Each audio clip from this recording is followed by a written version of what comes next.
Well, joining me now from Kiev in Ukraine is James Bezan, the Parliamentary Secretary to the Minister of National Defense. And Mr. Bezan, I want to get to the issue of costing in a moment, but we've caught up with you in Ukraine. Canada has announced that we're going to be donating a lot of non-lethal aid to the Ukrainian army by way of coats and jackets and that sort of thing. But the Ukrainians have always said they want guns and bullets. Why are we giving them coats when they want guns? Well, first and foremost, we're actually supplying exactly what the government of Ukraine put in as a request directly from the Minister of National Defense to our Minister of National Defense, Rob Nicholson. They asked for winter gear, and so we're providing enough winter gear, jackets, coats for 30,000 troops, as well as 70,000 winter boots that are all waterproof. There's 4,500 pair of gloves. And then in addition to that kit, we're also supplying a field hospital.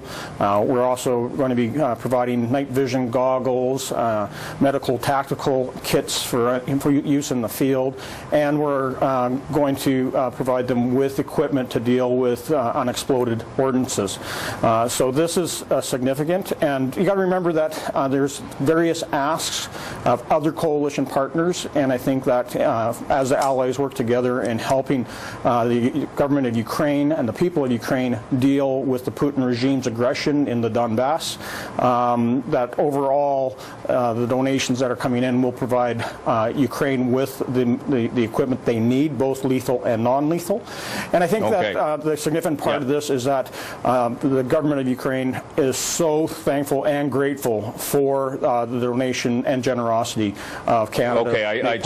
By the Canadian Armed Forces. I do want to point out, Mr. Bezan, that we actually gave the Afghans guns and ammunition, but I want to move on to another theater here, and I'm talking about Iraq.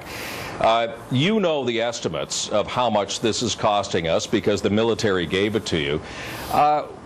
What is it about those estimates that you don't want Canadians to know about? Well, you've got to remember that all the costs of the mission in Iraq are going to be incremental. A lot of the costs are baseline costs because salaries and training and maneuvers and all that are something that we do on an ongoing basis. There is some incremental increases that we are going to have to budget for, but more importantly, we want to report back through the normal processes the actual costs of the mission as they become known.